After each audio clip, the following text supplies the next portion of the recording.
the Big D, Dallas, Texas. And that I was a radio personality out there on Fishbowl Radio and the After Party. And so I want to give a shout out to them. I was out there for about 5 years. And so missed them, but had to move forward. And so now I am very excited to be at my new home. I am a playwright and director and an actor, and I own my own production company of 28 years, you guys. So I've been at productions and producing stuff and stage managing for a really, really long time. I'm the oldest of 7 children, and I'm married to an awesome artist with an equally awesome daughter. And we basically just kind of moved out here to follow my husband's dreams, pretty much. He had a vision. He felt like we can kind of break through the glass ceiling, so to speak, here on the West Coast. And so here we are. So I just want to make sure you guys continue to follow me or follow us on this journey, because I'm sure it's going to continue to be pretty interesting, downright television worthy. Look at Kelly just waving on the other side. So I'm going to get to her in just a minute. And I'll be on all of my social media platforms with the show every day of the week, you guys, and we're going to be talking about it. So today I am joined by my special guest, Miss Kelly Maresha. That's it. It's Kelly Maresha, not Maresha. So tell the good people about yourself and what you do. Let's see. Hey, everybody. My name is Kelly Maresha. I am also a recent transplant. I'm born and raised in Kansas City, Kansas. Shout out to Wyandotte County, 913, baby. And I spent 15 years in Dallas, Texas. I had the big dream last year. I bought a ticket to Europe, and I was going to just be a black expat, and then the recent events happened, so I brought myself back to the States for a little bit. I spent about 6 months in Kansas City, and I said, hell, I got to find something like that matches my energy and my personality. So I said, why not Las Vegas? So I've been here for about a month. I absolutely love the city.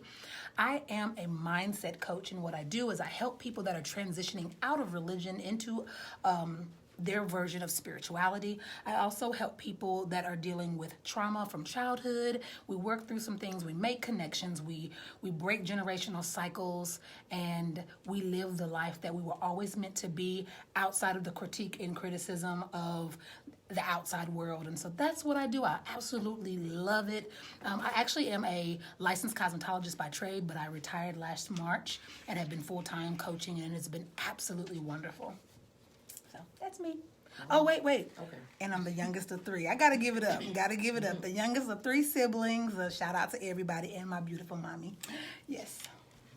Well, with that being said, I really, really, really am excited to get in to this show today. And Kelly, I think I was telling you that excuse me, when we talked Messenger, I was telling you that I've been following you for a really, really long time, right? And so this month, I usually choose a theme, you guys, for my months every month. And so this month, I decided to go with fact versus fiction. And so we're just going to be talking about all kind of things that we're going to be, fact finding. And then we're going to talk about some myths that some of us, may not know about. And we're just going to go from there. And so, like, back in the day, I remember you being heavy in the faith, right? And dare I say, like a Christian. I was a churchy girl. Yeah, a Christian or believer. Ooh, churchy, yes. like myself. It was about, I don't remember how long ago was that? Oh, I've been out for about 4 years. About 4 years, okay. So I thought it was about 2 or 3, somewhere around 4 years. And then I saw like a major shift, right? And so I want to talk about that. Like, how did you go from being a believer or Christian or in the church to being the manifester? How did that happen? Well, so I'm 4th generation Church of God in Christ, Pentecostal. A lot of people just go by the name of Kojic, and very strongly rooted in the faith. It's a very strong, intense, charismatic faith, and I definitely was trying to be all in. But if I had to be honest, I've always been somebody with a little more flavor, right? And I always knew that, but what I did not know was that there was another option. What I did not know was that I could make that choice for myself. And so as you saw my shift, that's what it was. It was me awakening and realizing, you can make this choice for yourself, right? There's some things you cannot choose. I cannot choose my skin color. but I could choose what I chose to put my faith and believe in. And so I experienced probably one of the most, I teach this all the time, that pain provokes ascension. And so I experienced one of the most deepest living hurts that I could ever experience in about 2007. And so I was seeking something to help heal me, to help bring me back whole, to bring life back into me that I knew that the church was not equipped to be able to do. I knew all the skill set that they had given me, it was not enough to be able to really mend the brokenness and the damage that had been done. And honestly, as I continued to go through my journey, my walk, I realized that I wasn't as whole as I thought I was in the beginning. And that the reason why I attracted what I had attracted, and even attracted the person that the pain came through, the vessel that it came through, it was because of the damaged state that I was in. But because I was under the guise of, or the Band-Aid of Christianity, I thought I was okay. I thought that, hey, I'm working. I've got a great job. I was the Weaver Diva. I had created an entire persona who was bomb.com. She was gorgeous. She always had 18-inch bundles. Lashes was always on fleek. She was amazing. The people loved her. And I had created her and hid under her the guise of success, the guise of Christianity. And so I thought I was doing okay. I had no concept of emotional health. I had no understanding of vibration, of frequency. I had no understanding of trauma bonding. And so as that veil lifted up off of me and I started to understand and learn and get more knowledge and become conscious, or expanded, my frame of scope expanded, I realized that there was more out there than what I knew. And when I went out there and I found solace and I found strength and I found peace and wholeness and purpose and all the things that were Kelly, and I felt so authentic, I wanted to share that with so many people. And so my journey, like I said, had started in about, I call it J-Day, which was the day I picked up my first journal, which was May 7th, 2017. The journey started officially then. I can tell you a lot of little pieces along the way where I can say, this was part of the awakening, this was part of it, this was part of it. But officially, May 7th, 2017, and I officially denounced and came out of Christianity 2 years ago. So that's a little bit about my path. But the same intensity and the same drive and vigor that I had in Christianity is similar to what I have here, but it's stronger because I feel it in a different way. I feel it more authentically, and I feel it more on a cellular level. So it really was a great starting ground, Christianity was, but it wasn't the end for me. And so just where I'm at now it's exceeded expectations. I didn't even know that this world existed. It was only in my imagination, but I didn't even know that I could actually attain what I was always dreaming. Well, let's talk about you before, because I found an article and I wanted to read it to see if it was anything similar to what it is that you practice. But let's talk about the journey in the church. And I'm not sure if Kojic is the same as Baptist or non-denominational. I'm thinking that it's not. It is not. But why do you think that you were not being taught what you needed to sustain in this reality? Why do you think that they were not teaching that, or what was missing from there that you gathered from here that could have possibly been just a conversation in, hey, Pastor, why don't we talk about these things? Or like, what, I'm feeling this, why don't I start this in my church, or start this ministry, or whatever? What happened there? I think it's not something that was missing. It was something that was added. Okay. And that's fear. Mm-hmm. And fear is really the basis of everything. It's the basis of why we don't move when we should be moving. It's the reason why we stay where we shouldn't be staying. It's fear. It's the fear of the unknown. It's the fear of, for example, even the basis of Christianity is either you choose this way or you go to hell. There is no other option, Right. Mm-hmm. And so that's a fear-based belief system. And so I think the fear of even seeing what else could be out there, what other medicines, what other healing solutions, what other practices, what other modalities are out there that we can tap into and possibly receive healing and understanding and enlightenment. But it's a fear thing. But I also think a side B to that is it's generational. And we talk about generational trauma a lot in what I do in my coaching business, because what you have to know is that when people are admonishing you, if anybody is on here that has left the faith or is considering leaving the faith. Typically, I work with people that are, on their way out, and they're like, yo, throw me a lifesaver. What's going on, right? And so typically, your people are admonishing you out of their own fears, out of their own limited beliefs. They think you're going to hell. And so, they're not trying to be mean to you. They're not trying to, talk down to you. They really are fearful. They really are scared for your soul and for your salvation. And, in one way I can respect that. But then in the other way, you still have to respect me that, if I choose to go wherever you believe I'm going, then that's my choice. I personally do not believe in a heaven or hell. My belief system when your belief system for the afterlife changes, that changes the game. If you knew that there was no heaven or hell, or you believe that there was no heaven or hell, well then, now what am I doing this for? Okay, so now that changes, it literally changes the entire game. What am I doing this for? If I do this, who's going to check me? Nobody's going to check me? Okay. So I think for me, it was more so the fear was laced and intertwined throughout the entire belief system. And I think that's what made it constricting for me and what made it not work for me, because by nature, I am rebellious. By nature, I am an explorer. By nature, you're going to tell me the why. And when the why doesn't make sense for me, and I've been like that since a child.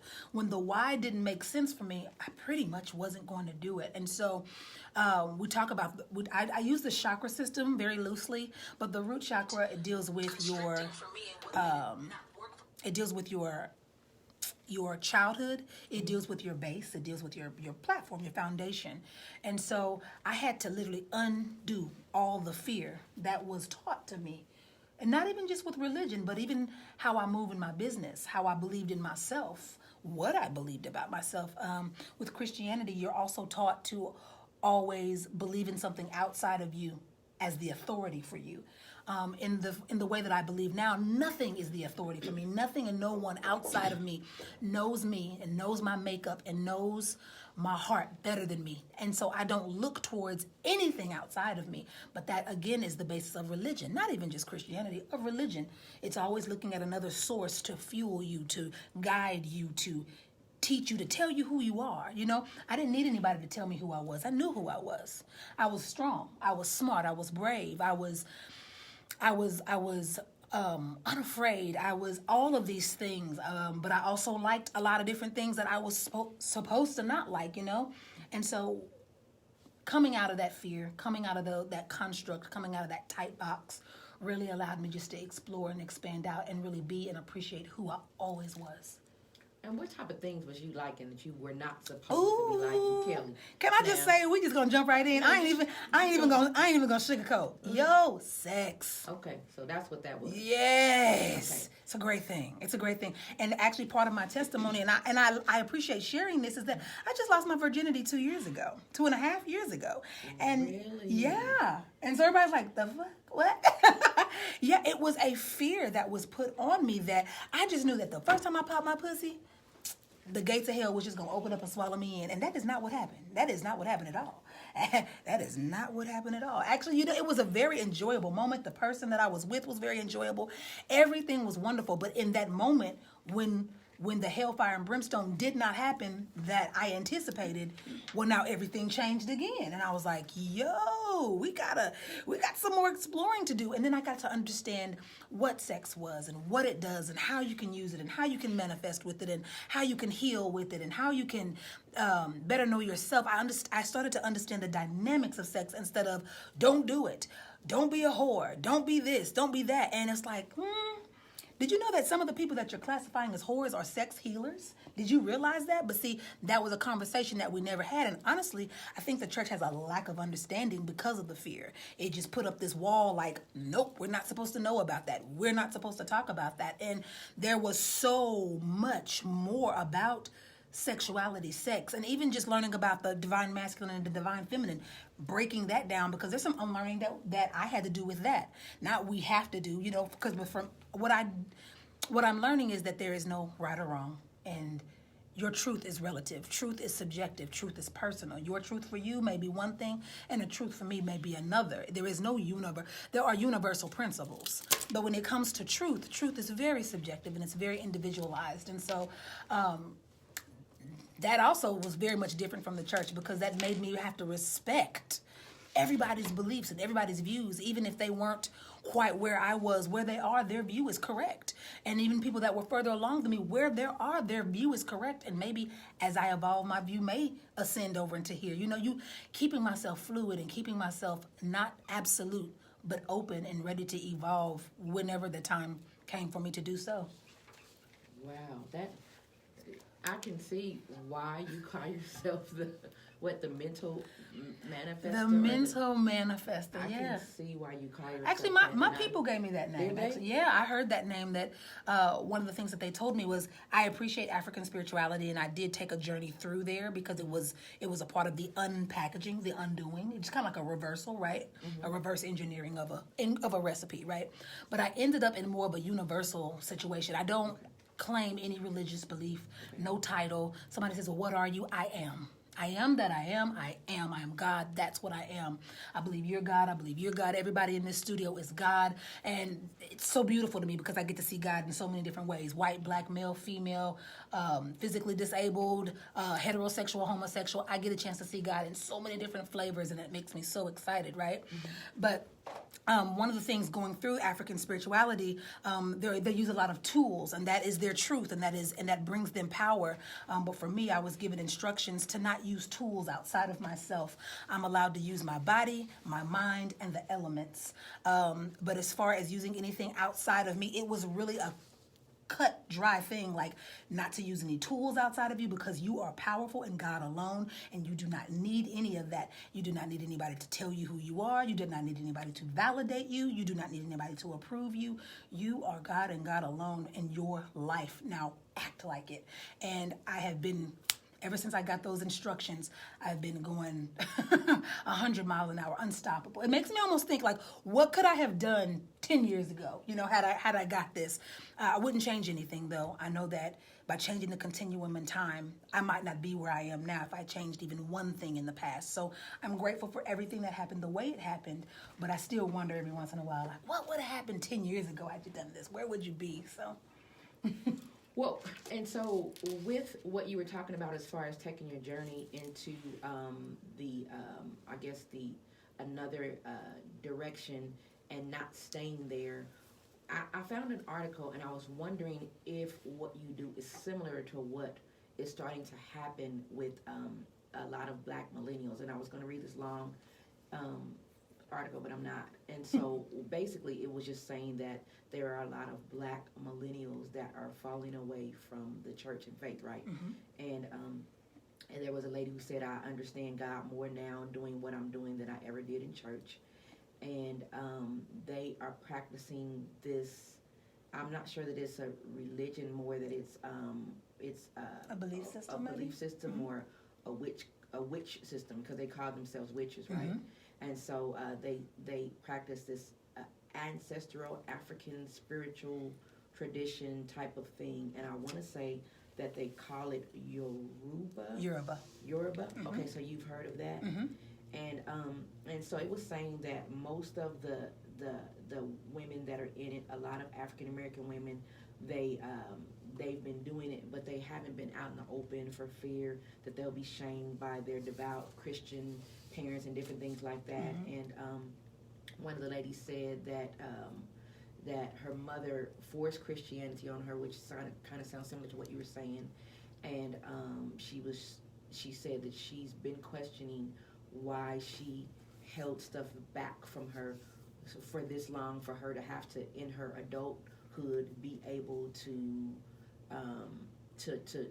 understand or realize that there's something else out there besides that. And then also the article was talking about the LGBT community, that were saying that a lot of times they don't feel welcome in church, so a lot of them are starting to practice this religion, I guess. And they say that it's not like New Age, so it's different from that. It's more of it's the same as Christianity almost, but it's more of them talking to the ancestors. And it's saying that somebody said the Bible is not anything more than a big old spell book. And it says that the church is oppressive for a lot of black women. And so they were saying that this New Age Yoruba that you're saying, that it helps to empower them and helps them to create their own magic. Is that anything similar to what you do or no? Ooh, okay. So I want to say yes and no. Okay. I took, as I was saying before, I took a pit stop through this portion of what the person's talking about. Okay. The first thing I want to say is I want to validate everything that the person said because that is their truth. That is where they are. And I will, I don't unvalidate anybody's experiences and their feelings. But what I want to say is, the first thing is you need to remember that our parents are on their own soul's journey. If you could see your parents not as your parents that are supposed to be infallible and perfect, right? But if you could see them as people just like you are that are unlearning and learning, I think that would help us really to not be so angry with a lot of things with our parents. And so in that article I could hear a little hurt and anger, why did it take so long? They didn't know. And they still don't know. What we have to remember is when we come out of these things that, there was a point in time where we drank the Kool-Aid too.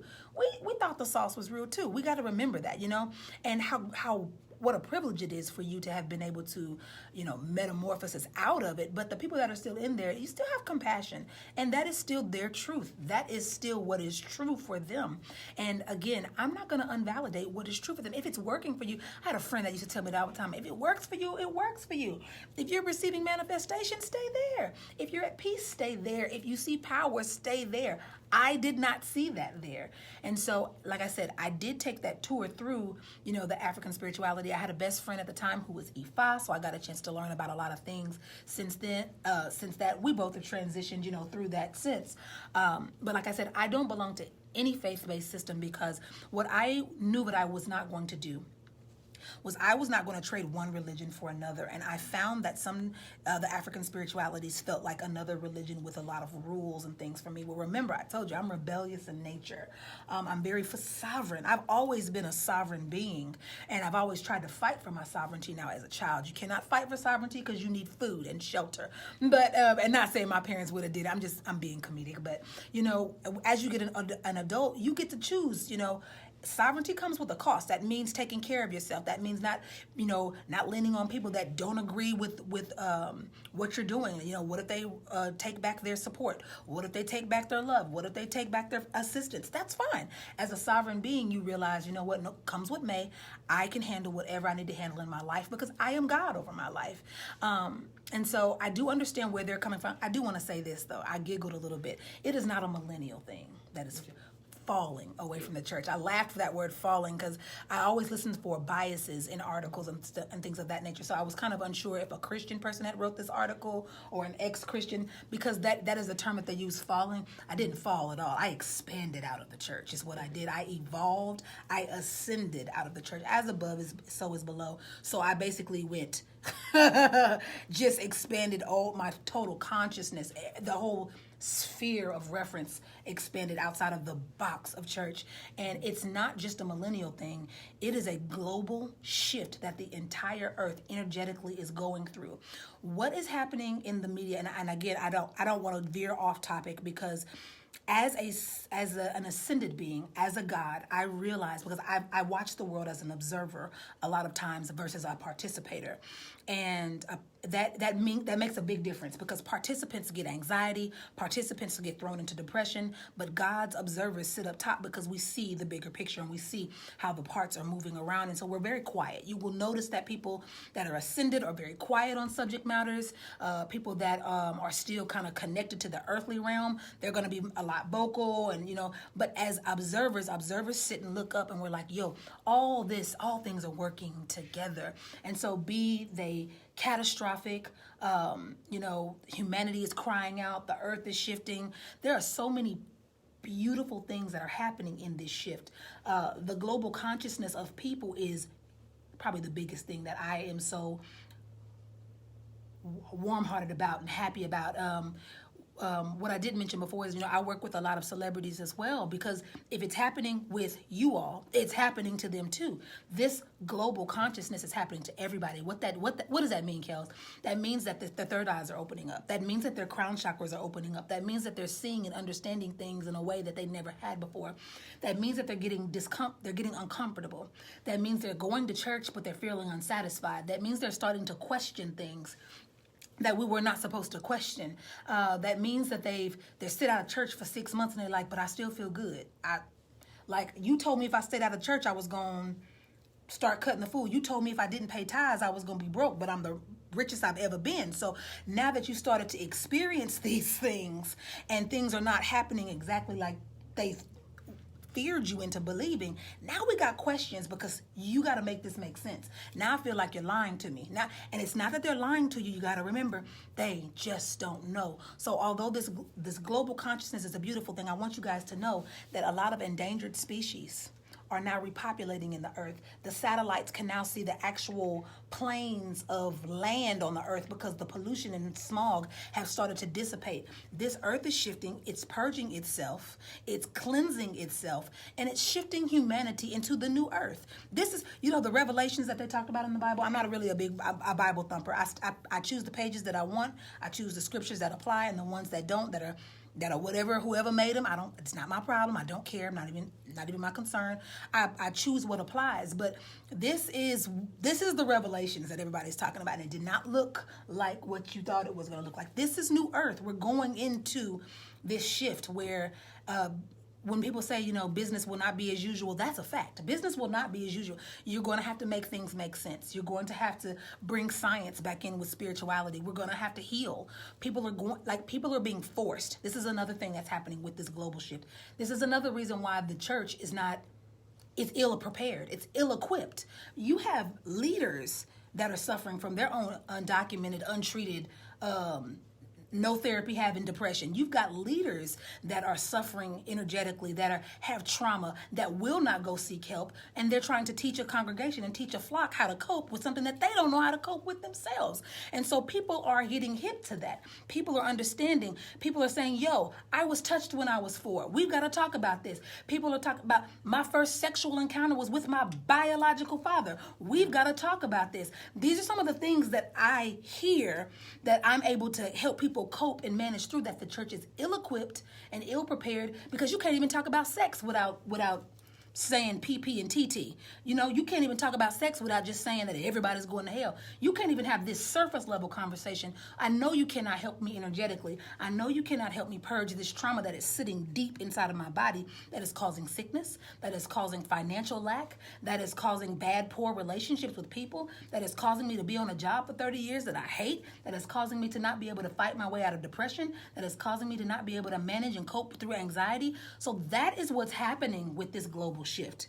Everybody is feeling it, and people are now saying, I need help that religion is ill-equipped to give me, and I've got to go find help by any means necessary, because my life depends on it and I want to live. So that's what's happening. That's a lot. That is a whole lot. And as I was listening to you, I'm like, for sure, I know that I am still here in this earth, in this realm, because my anxiety is going crazy. Well, that's another thing. We're not going to say my anxiety. Oh, it's not okay, yours. It's not. It's somebody else's. Just anxiety. Okay, anxiety. Uh-huh. We don't possess it. So I don't want to claim that. Yes. But yeah, no ownership. I'm starting to feel a lot of different things. I haven't been really catching the news, because when I was watching the news, I was just all over the place. And a lot of you all who do follow me, who know my story as far as my family is concerned. My father is very ill, and so that along with what's going on, along with me moving out here and actually moving further away from him and trying to get back to him, it's just a lot. Mm-hmm. It is a whole lot. So as you are sitting looking low, I am looking up at you like, hey, can you lend a sister a hand? And that's what I'm trying to do. I'm trying to hands out, throw the life preserver. You hear me? A lot of people don't realize there's something called an empath, and a lot of people kind of start hearing about empath when they start their spiritual journeys. Everybody is an empath. Everybody everybody feels something. And there are some people that are more extreme than other. The reason why I say everybody is an empath because we are all spiritual beings. We are just in this fleshly avatar. Whether you admit it or not, that is a fact. That is a scientific. That is a Scientific. I'm gonna ride with it, right? It is a scientific fact. It is a fact that we possessed a spirit, a soul inside of this earthly avatar. This avatar is gonna go away, and I believe that the souls recycle back in, we reincarnate back in. But I said that to say that everybody we have that makeup. Everybody is that makeup, whether you want to admit that or not. That is what it is, right? And most religions support that as well. We're spiritual beings living an earthly experience. However, because we are designed to have human connection, we're designed to have soul connection with people. Empath just means that you're able to pick somebody up.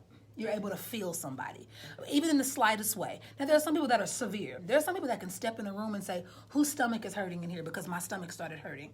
There are some people that are severely empath and cannot watch action movies because if they're shooting or hitting, they feel that physically.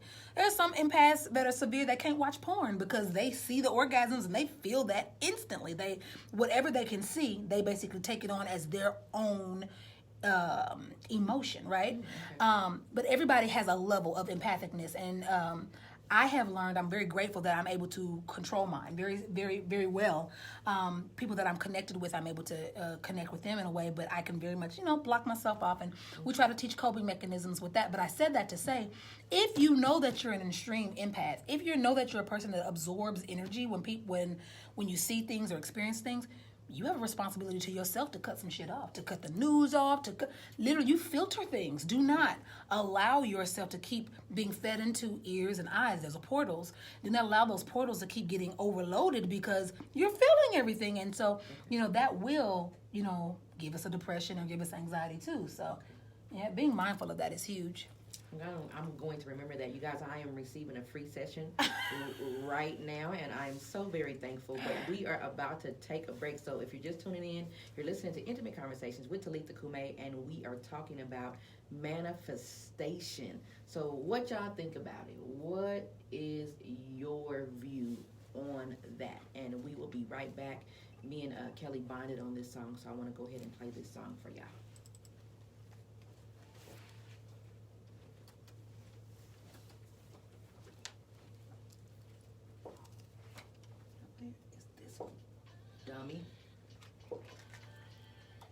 Dummy.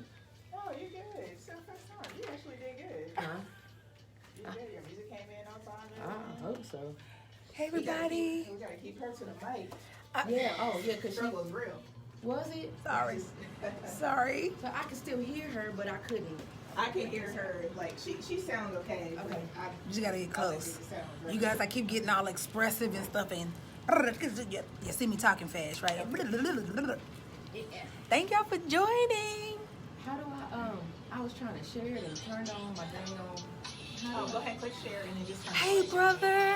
Hey, everybody. Let me see who's all on here. And then just turn the volume. Who all on here? Hi, Tempest. I see you. That's right. Thank y'all so much for joining.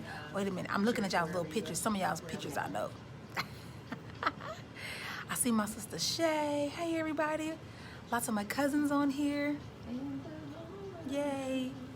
Thank y'all. She's playing Brandy Borderline. Y'all know Queen Bee. I like the new Brandy album. Man, it's dope. So is the Alicia Keys. And, Is the last Alicia- Oh, wait a Alicia minute. Keys She on said the- Alicia Keys was dope, y'all. Hold on. Alicia Keys on- I'm going to try it. I'm gonna try She it. did something there. Hey, Cam Cams. Hey. Are y'all enjoying the show? Y'all know I love yellow for my solar, baby. Solar plexus. Yes. Thank you. I'm so glad you're getting a sneak peek, Christina. Hey, Monica. Yay. Hey, everybody. Thank you guys so much for joining. Share the video, too, if you can. Share it in a group. Share it on your page. Thank you, Ro. Yes, guys. Let's get it, Bobby. This is my first interview in Vegas. I'm super excited. And you guys may know she's familiar to so many people. Talitha Kume from Dallas, Texas. I'm so happy that she invited me. Yay. My first Dallas love since I've been here, right? Because I've been like in my cocoon. I'm going back in my cocoon when I leave here though. going back. Y'all, I'm trying to stay. I keep getting fussed at because I'm not up So you're to the gonna go in. Can you see the length of time like that's left? I'm not up to the mic enough. I keep getting like. Oh yeah. So when you get towards the end, you're gonna Gotta remind myself to stay up here. let it play out. Yes, am I doing okay, everybody? Am I answering what y'all need to answer? I didn't cuss too much, did I? I'm trying not to. Thank you so much, Roro. Mwah, hey, Eve. I'm trying not to cuss so much. Like, put it at like a C level cussing and not an A, because y'all know I can cuss. Just in case my mama be watching, she be nosy sometimes. She's like, what you doing now?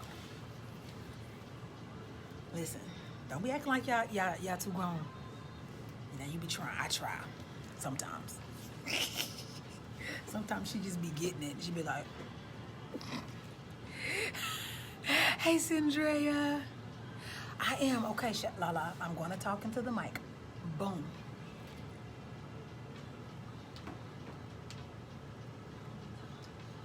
All right, come on. Sorry, I just got a text. Thanks, Lindsay. Okay.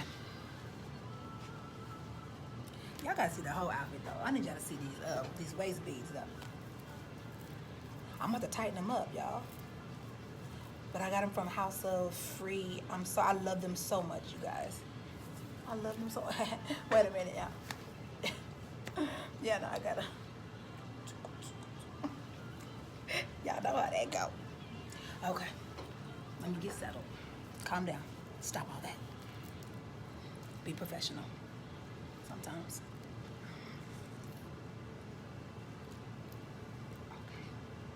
Welcome back to Intimate Conversations with Talitha Kume, presented by Food for the Soul, and I am your host, Talitha Kume, and we are live here at our new home on Hot 702.5 FM and our Facebook Live page, Food for the Soul Media Group, and I am here with my special guest, Kelly Maresha, the Mental Manifestor. And if you would like to get in on the convo, hit us up by calling in at 702-551-5261. And you can also post a comment on our Facebook page at Food for the Soul Media Group, you guys. So we were talking about manifestation, right? I am going to switch gears a little bit, Kelly, and so we're going to come back to that towards the very end. But I want to talk about the weight program that you were doing a few years ago and what happened with that. And then I also want to talk about your beautiful relationship with your weight and your journey. So let's talk about that. Woo, that's a lot. It's a lot. And that took healing too, right? Everything's going to always tie back into healing with me. So I've been a big girl my entire life, y'all. About third grade, I started getting chunky, and it's just, it's just been nice and beautiful and rotund ever since, right? And I went through the same stuff everybody else did, being the chocolate girl in the 90s, being the big girl in the 90s, not feeling like the men, the boys was paying attention to you, and really just, what did you say? I got back. And just really reconciling with myself, my beauty, and my value. Let me slow it down a little bit. I'm wearing the color yellow today. I don't know. Some people that can't see it, I'm wearing yellow today. I'm wearing a lot of yellow. Yellow is my favorite color. Yellow is also representative of the solar plexus, and the solar plexus deals with your value. Now, I teach people a class about purpose and mission, so I'm actually getting ready to give you guys some free game, okay? Everybody thinks, I ask people, what is your purpose in life? And they're like, my purpose is to help people. Wrong. That is not your purpose. Okay. Your purpose is what you reincarnated here to learn. When you came to this earthly plane, you said that you wanted to learn a set of lessons in this reality, in this lifetime. And one of my lessons that I said that I wanted to learn was how to value myself. So I chose to reincarnate into a plus-size avatar in this society where plus size is not always accepted. It's not always considered the cream of the crop, the upper echelon. I'm not the Instagram girl. I'm not, okay. So I had to work through all of that in my lifetime to realize, you know what? It doesn't matter what the avatar looks like. It doesn't matter what color it is, what size it is. I'm dope as fuck in the inside. Like, my spirit is amazing. I'm so smart. I'm very intellectual. I'm wise beyond, I'm ancient. The wisdom that comes out, I don't even know where it comes from. Like, I'm literally, my presence is so dope as fuck. When I step in a room, your life has been made better because of 5 minutes with me. I know that now. And that was a lesson that I needed to learn in this lifetime. And I learned that through my weight, through this through this journey of it, you know? I had to go through the whole, I'm getting overlooked because I'm fat, or nobody likes me because I'm fat. I literally had to grow over that and say, no. That's not why. It's because you don't have any confidence. It's because you feel like people are doing that to you. And so whatever you feel like is what's being attracted to you. You're manifest. I've always been a manifester. I was manifesting the poor mentality, the poor mindset thought that I had about myself, and I was manifesting that with my social group, you know. Had I been who I am now, shit, I probably couldn't have beat them off me with a stick, you know. But I had to learn that through, you know, through my evolution, through my learning about myself, and through my reconciling with who I am. Like, yo, this avatar, now, first of all, now I'm to a point where I'm like, it's dope as fuck. Like, do you see me? Like, yes, yeah, do you see me? I'm stacked like pancakes, baby. Like, and so now I love myself. But let's talk about what you were talking about with the whole, my weight loss journey. So about 3 years ago, I started, 2015, I started really learning about the keto diet, right? And so in about 18 months, I dropped 120 pounds. So I went from 350 pounds to about 190 pounds, right? Yo, and everybody was so impressed because nobody had ever seen me look like that in my adult life. And really in my child, I broke 200 pounds in the 6th grade.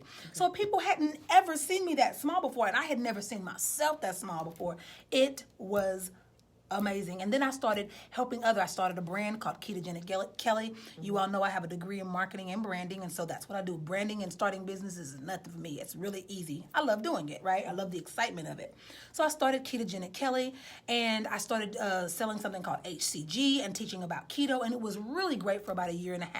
But here's what the problem was, and this is going to tie into manifesting and tie into healing.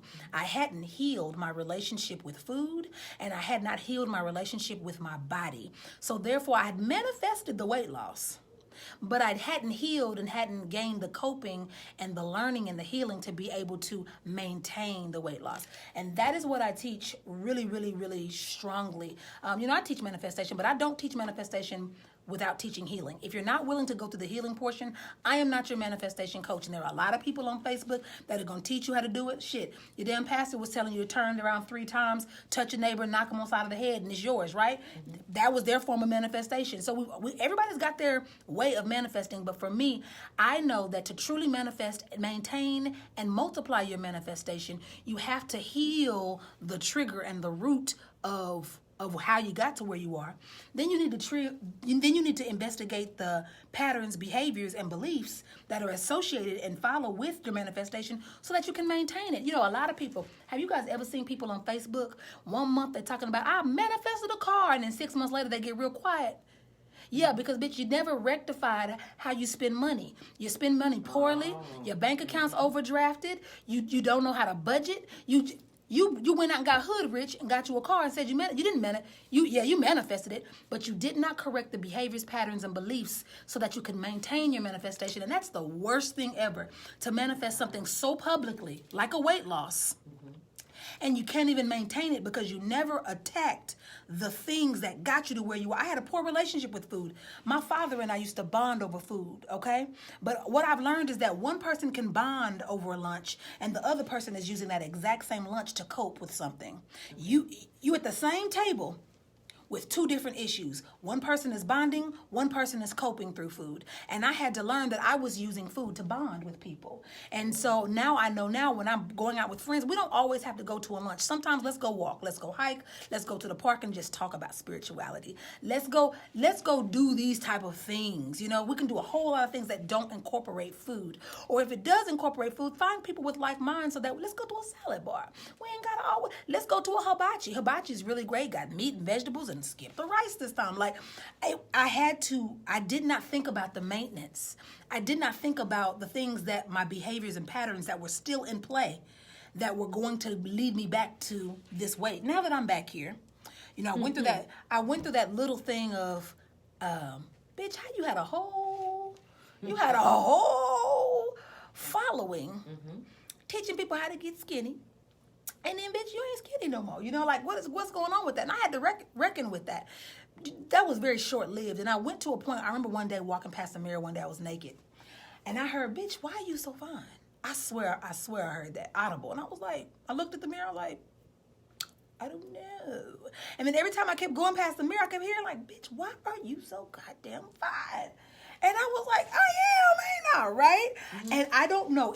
I just fell in love with me. I think because I started falling in love with the spiritual aspects of me and the characteristics of me. Right. It just trickled down to the physical part of me. And when I say y'all, I love my body. And I'm going to be honest, even when I was smaller, there were times I missed my bigger body because it was full and it was smooth and it was supple.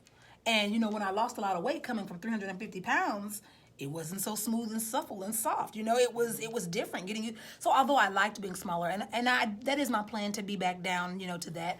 But either at this size or that size, what I'm very happy about is that I genuinely love my body, myself, my outward appearance. I love everything about myself, genuinely. Not I'm saying this over the mic and then when I go home I'm sitting in the fetal position questioning myself. Right. No. I feel this way. Yeah, I feel this way now that I feel at home in the quiet of my own house. I love every part of me, every roll, every dimple, every cellulite.